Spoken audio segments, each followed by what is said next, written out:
Hello, everyone. Welcome back to the Click and Mortar podcast.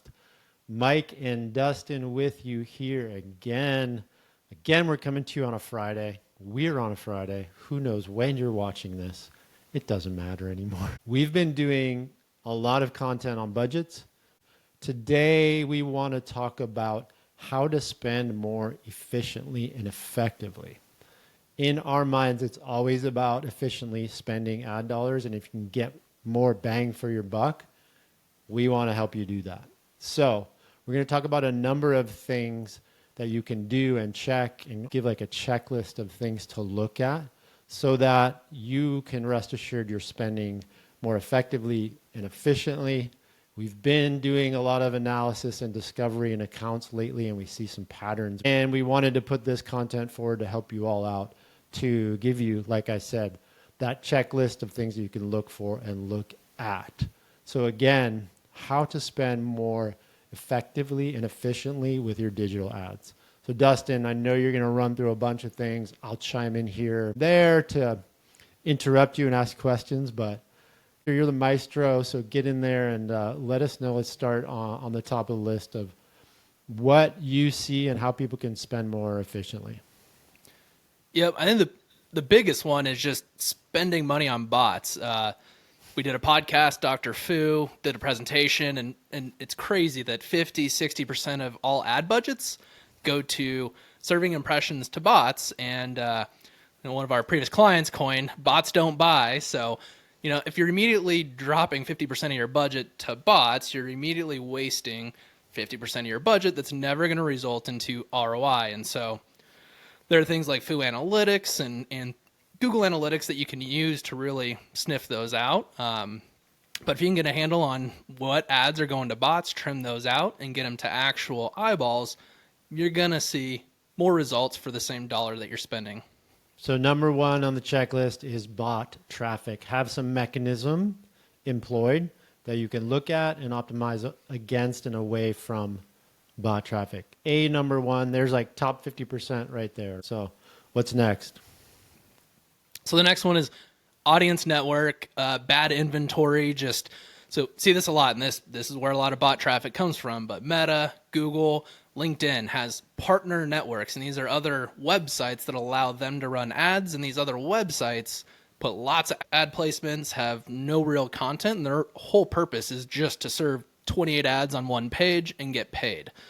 More times than not, this is where a lot of spend is going.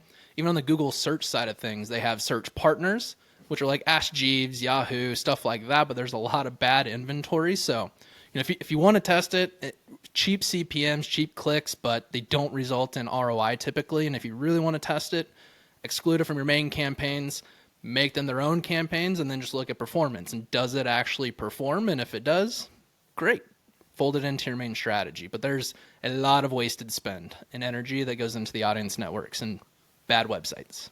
Cool. So number two, optimize away from audience networks. There's ways to deselect against those. So in our experience, we've seen those as money-making mechanisms for the platforms, not money-making mechanisms for you. So certainly optimize away from those.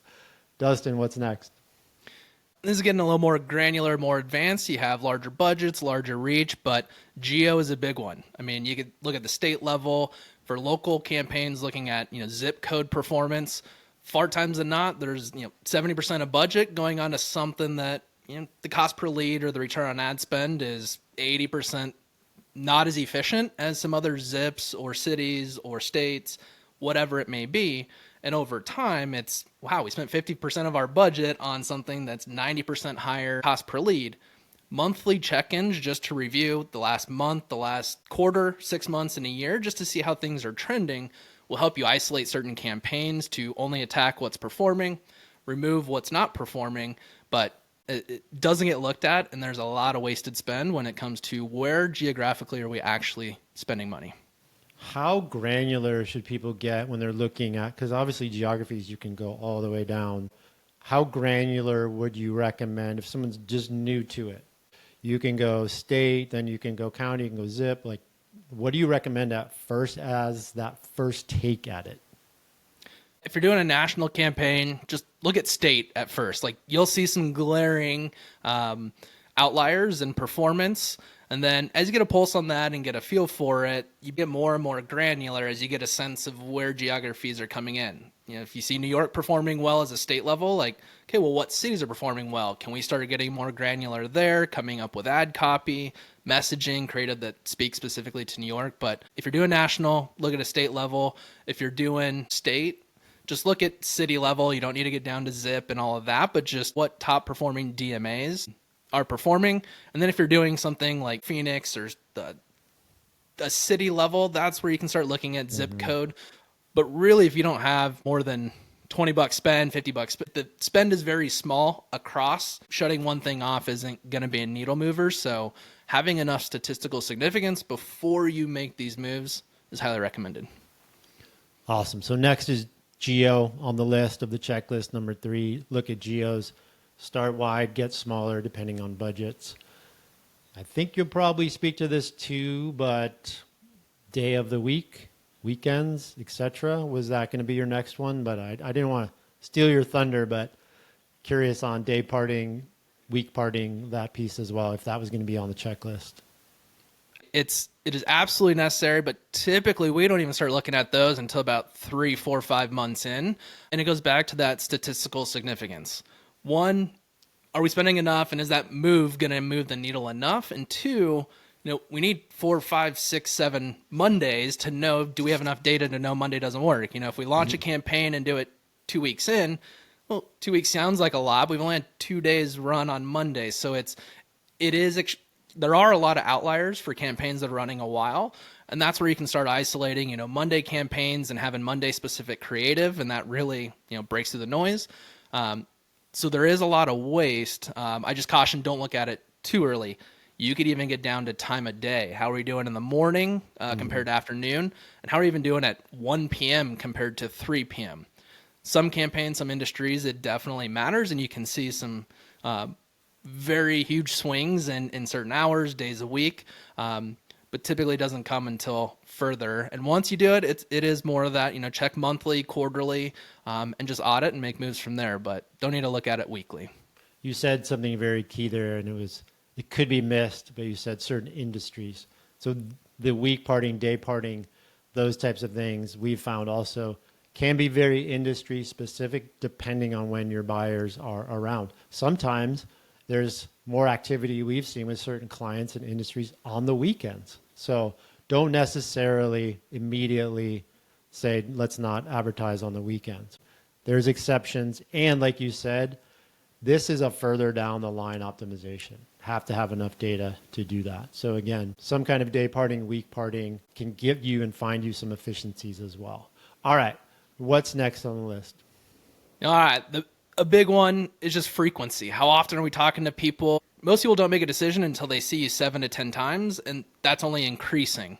We'll get into accounts, and you look back the last 60 days, and there'll be one extreme of we've reached everyone once, so we're never going to get anyone to convert, or we've reached everyone 28 times a day saying the same thing. So that also isn't going to work. Doing the same thing and expecting a different result is the definition of insanity. So trying to find that balance. And typically what we look at is showing up 2 to 3 times a day is key to the same audience, but saying different things. The unique selling points, testimonials, what's the resources that you can give. So it's not just saying the same thing, but having a healthy balance of continually showing up so that you're top of mind is key. And then just looking at what creative are people looking at, where are we getting too high, too low, and having a healthy creative rotation is going to be key. And this also helps you balance your budget. How many new people are we reaching versus those new people, how many are we engaging to drive them down the funnel to sale? And again, it's usually one extreme or the other and not a data-driven way of, what percent of budget is going where and why are we making that percent decision? And it's based off the frequency and what we're really seeing. So what's the actual actionable step there? What data are people looking at specifically? And then what is actually actionable? So we look at this on the weekly, and what we'll do is prospecting campaigns. They're meant to shake hands and introduced the brand. So we'll look at those and look at the last 7 days. And the goal is that we're only showing up 1 to 1.3 times. So that shows that we don't keep shaking our hand and look insane and keep saying hello to the same person. So we really look weekly, and are our prospecting campaigns at that frequency? We'll then look at retargeting, and then we'll look at the last 2 days, 4 days, 7 days, 14, and 30, and just see how we're trending. And the goal is on Meta, if you're looking the last 7 days, the frequency will tell you how many times you showed up. So if you're in the last 7 days, retargeting should be at about a 21 x frequency. And if it's not, typically you're not serving enough. And then Google's the same way. So we'll look on the weekly, and then the time frames that we're looking at is, last 3 days, what does that look like?